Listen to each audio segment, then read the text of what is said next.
Have you ever had one of those hot days where everyone feels like they're at an 11? Yes, June to September. Yeah. So I was having one of those days with my kids last week. We were all hot and dysregulated. Little things that normally would have been okay were triggering us. And, you know, I got to thinking, what is it about summer that amps this stuff up? Is it a real phenomenon? And if it is, what can we do about it? Yeah, so we did a little research and I have to say, I was like, what? When we were getting all of this from Erica. By we, I mean Erica did research. Thank you, Erica. But holy smokes. And today we're going to share everything we learned about sensory needs in the summer. I think we should rename it Sensory Summer because wow. We'll talk through what we learned and we'll also talk through ways to support ourselves and our kids because it's real. It's real.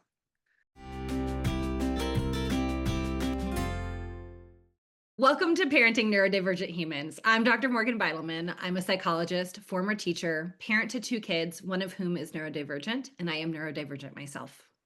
And I'm Brianne Colpitz. I'm a school psychologist, parent to two neurodivergent kids, and I'm ADHD, which means I'm autistic and have ADHD.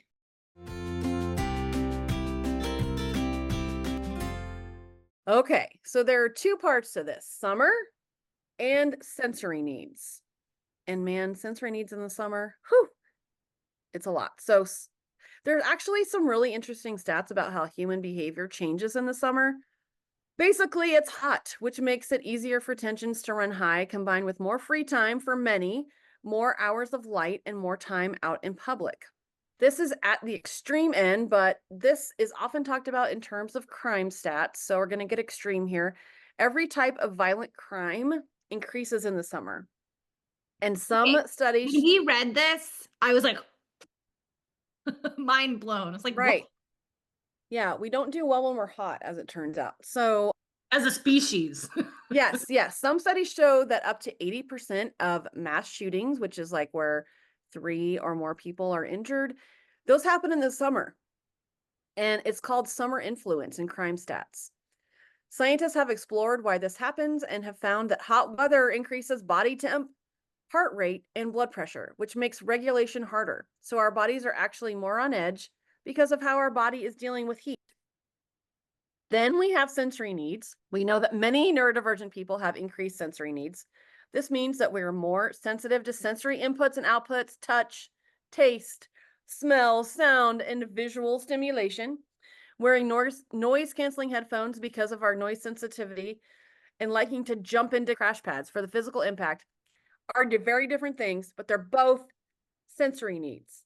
And right now I'm thinking about how sweaty my ears get when I wear my noise canceling headphones in the summer.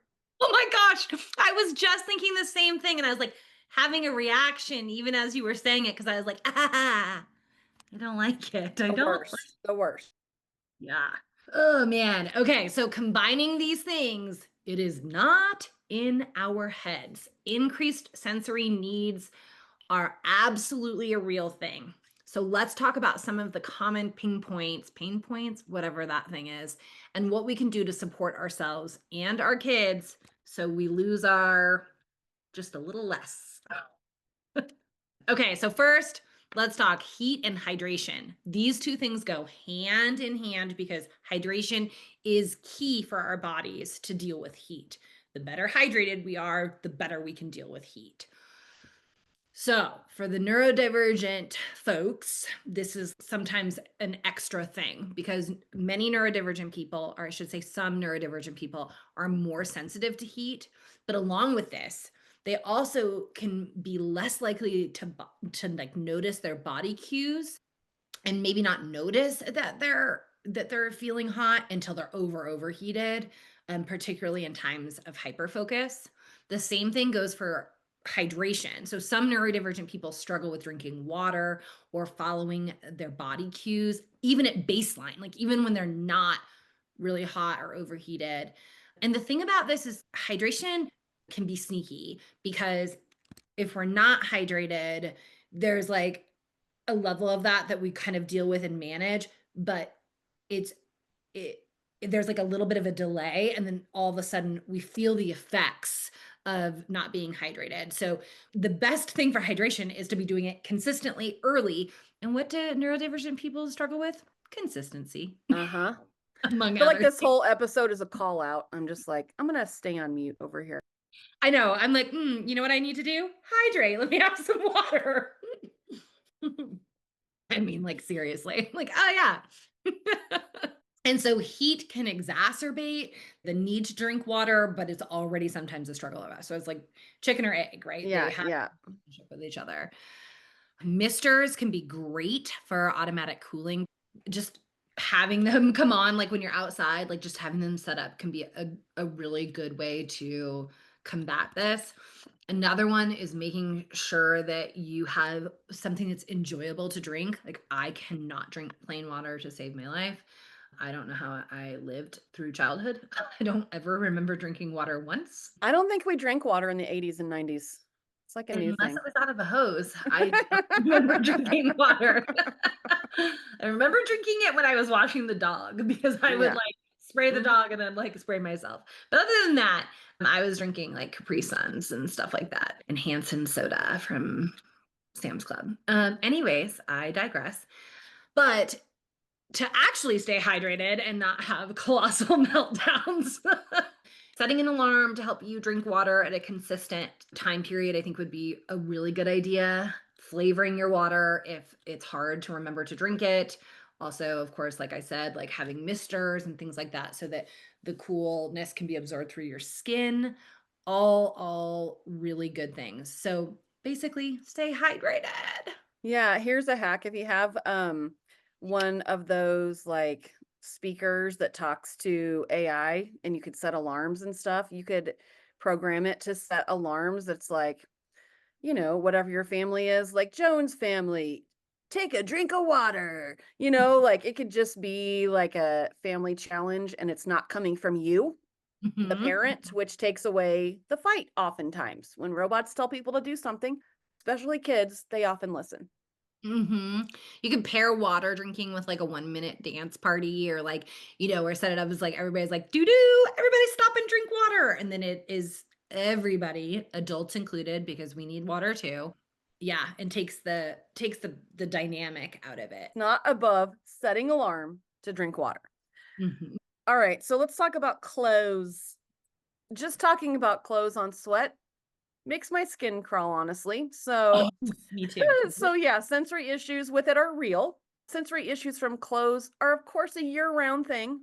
But if something bothers you a little in your chair at school in the winter, I guarantee it is going to bother you 1,000 times more sweaty and moving in the sun. Yes, can confirm. Yeah, so there are more things are starting to be available now for sensory issues when it comes to clothes. If you haven't looked in a while, it's worth looking again. Quick drying fabrics can be helpful. One of my kids will only wear like quick dry pants. Mm. So we have to have enough for like every day of the week because that's all one of my children will wear. There's also new clothing companies, for example, Primary, this is not sponsored, that make things simple, straightforward, tagless clothing. Also good, like just solid colors for mixing and matching. There are also a ton more choices for comfortable footwear, like plastic sandals of my childhood still give me nightmares, those jellies that would squeeze your toes together. But there's Ah, a lot better options now. and just, like, drip in sweat. Oh, yeah. I feel like this whole episode, I'm realizing how much of a sensory experience the summer is that I did not like realize bothered me. Like, I literally have like goose pimples. Yeah, pins and needles because you're like, ugh. You're getting a Yeah, shiver in a bad way. Yeah. I'm getting the ick. Ugh. Yeah. Speaking of sunscreen, Oh sunscreen is God. the ick. Sunscreen, which don't come at me, but seriously, you guys, for many people who are neurodivergent, sunscreen is terrible. And if you hate sunscreen and you are not neurodivergent, maybe this is the assessment data point that you've been missing because, yeah, sunscreen is the worst. Yeah, it really is, but also being burned is way worse. Oh, yeah. Way Uh-huh. worse. So it's like Can confirm that. Yeah, yes, and it's as yourself, if you're somebody who struggles with sunscreen, whoa, like, that's a constant struggle, internal struggle, but then if you have kids, if you have ever had the sunscreen battle, like, you're doing the good work. Yeah. What if you've done a decade of sunscreen battles? Is there a medal for that? Just asking for a friend. Yeah, I think there should be. Oh man, the good news though is that there are so many more options than there used to be. There are a ton of both mineral and sunscreen chemicals. Chemical ones are generally thinner, they're easier to rub in, but some people find them kind of like greasy or dislike the smell. Mineral sunscreens are starting to be more common and they're getting better like every year, I will say. But they have a different smell and texture that some people like better.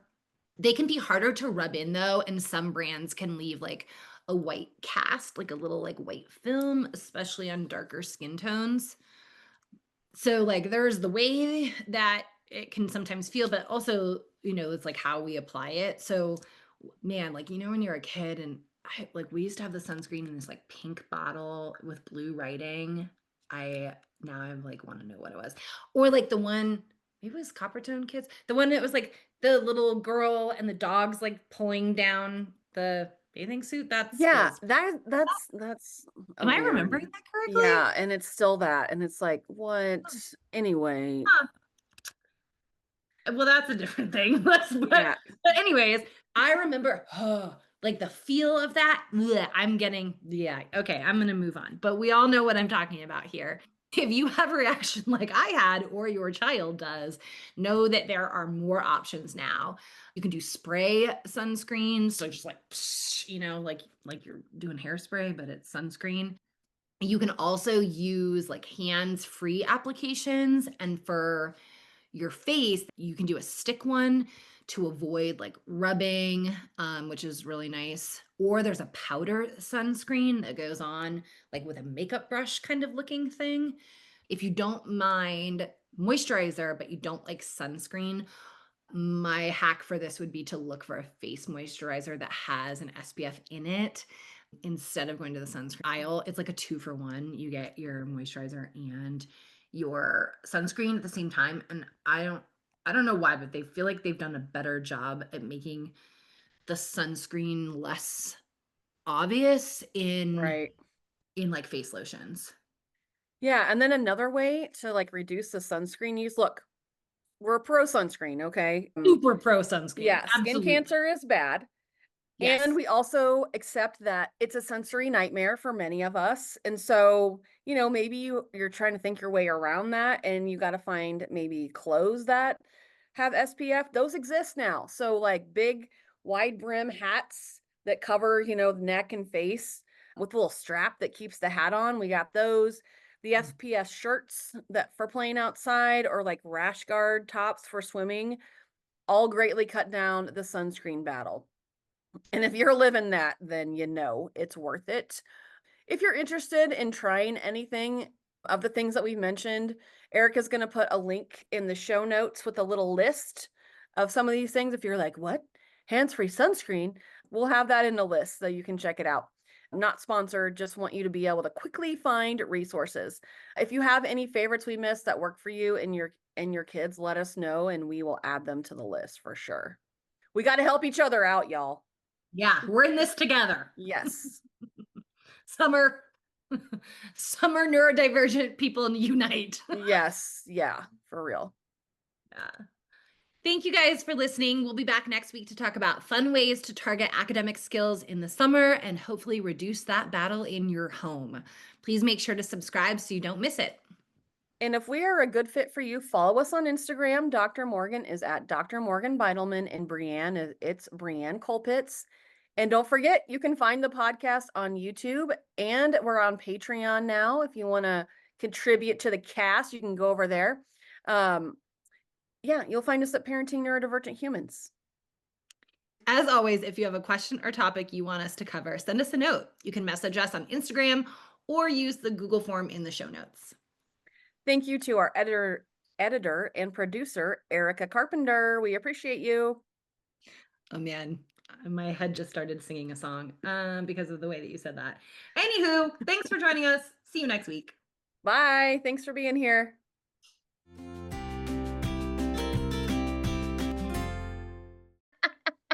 Which song? The one that's like bing bop boo bop ba da boo. Mm-hmm.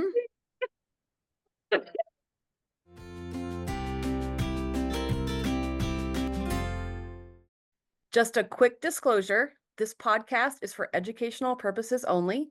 It does not constitute a psychologist-client relationship and should not be used in place of an expert evaluation or therapy.